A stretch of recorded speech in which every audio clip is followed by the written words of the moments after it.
Well, hello. Welcome to Break Time with Pastor V. I am Pastor V, and thank you for being here this afternoon.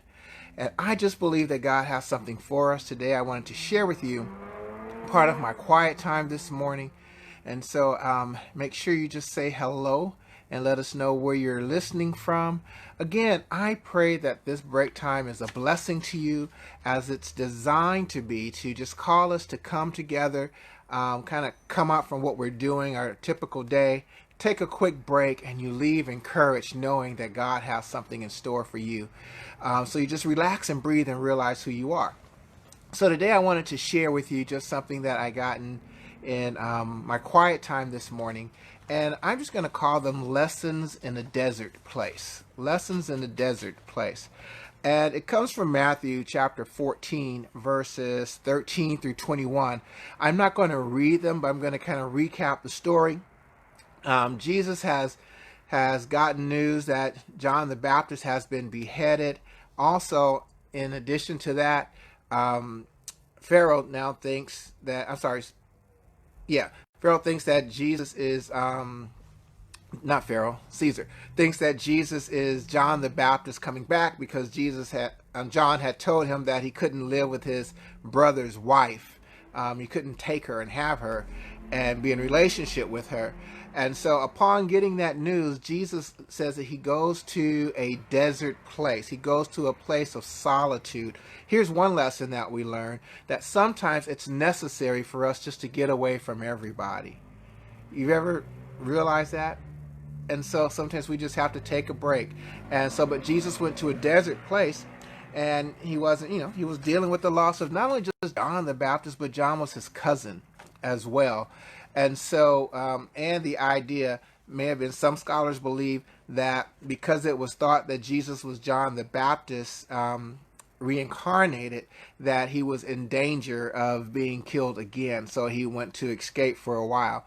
And so anyway, but he's in this desert place, and he and his disciples are there. And one of the verses, for the very first verses of that section of Matthew 13 through 21 says, "But while he was in the desert place, he was moved with compassion."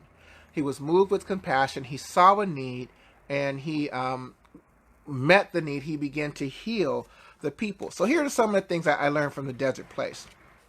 First of all, acknowledge how you feel. Let's not pretend like we don't hurt. Let's not pretend like we don't feel the sadness. Let's not pretend that we aren't concerned about our own well-being. Acknowledge what's going on. Talk about it. Don't be afraid to say that it's not all good. We have these Christians who say, "Oh, I can't say that because that's a negative confession."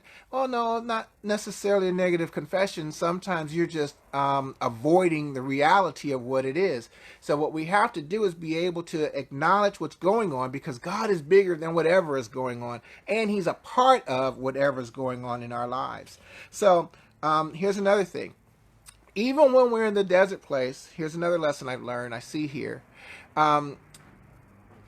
Pay attention or acknowledge the need of others, so that we aren't just so self-centered, but there's also a blessing in acknowledging and seeing the needs of others as well. And I think part of that is because what the enemy will do, even though we acknowledge what's going on, if we are stuck to what we think is going on or how we're feeling, that it becomes this never-ending cycle. And part of the healing is to see a need in other people and meet that need. So I want to ask, what are you feeling right now? Acknowledge what you're feeling right now. And here's the second question. What needs do you see other people have that you might be able to meet? And how can you go about meeting those? Here's a third thing I learned, that there are resources in the desert.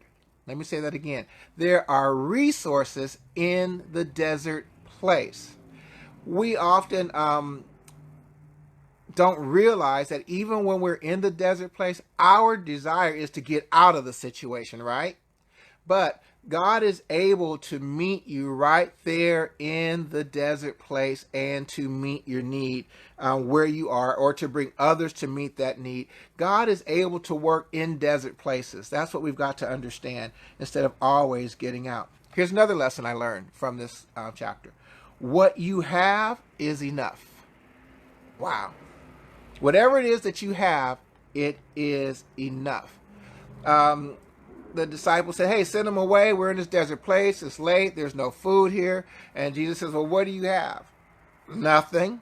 And finally, they find somebody who has 5 loaves, a few loaves, and 2 fishes, or 2 fish is what we would say today. And Jesus didn't trip off of that, because God's not limited by what you have. You got to understand, God's in the desert place with us, but he wants us to bring our resources and acknowledge what we feel. Remember that he's in the desert place. Realize that what we have is enough. It's enough for God. And focus on other people as well in meeting that need. And so, what else did I learn? Oh, that other people may not understand when you're in the desert place, and so they'll try to either get you out or send people away from being around you in the desert place. The disciples really didn't understand, but that God has a plan for you in the desert place. That's another lesson. God has a plan for you in the desert place. Now, when the disciples wanted to send the people away, that's normal thinking. When you're in the desert place, here's another lesson. Don't be afraid to think out of the box. Don't limit God to what you're normal used to, or your routine, or what's supposed to happen. So the disciples' reaction was, hey, they need to go home because there ain't no food here. So go ahead and send them home, Jesus. And instead of saying, hey, what you gonna do, Jesus? There is no food here, but hey, whatever you do, it's gonna work out. So they were limited to what their natural inclinations were, natural solutions. So whatever your situation is, let's not limit God to this box of what we consider what we're familiar with, familiar solutions. Be open. Be open to what God can do, and begin to think of other ideas. Ask God to give you ideas that are out of the box. Again, what you have is enough. Here's some excuses that we might say. I've heard these before. Some of these I've used. I've heard people say, I only have a high school diploma, or I'm too young, I'm only a teenager, or I'm too old, I'm retired now, I would have done it when I was younger, or I'm a single parent, or I don't have enough money to fulfill that dream or to meet that need. You don't understand. I have a broken life. I have a sordid past. All I have left are pieces of my dream. A few fish and 5 loaves. Listen, be ready to hear God speak in ways that are out of the box. So Jesus says, give me the 2 fish and the loaves, and tell the people to sit down.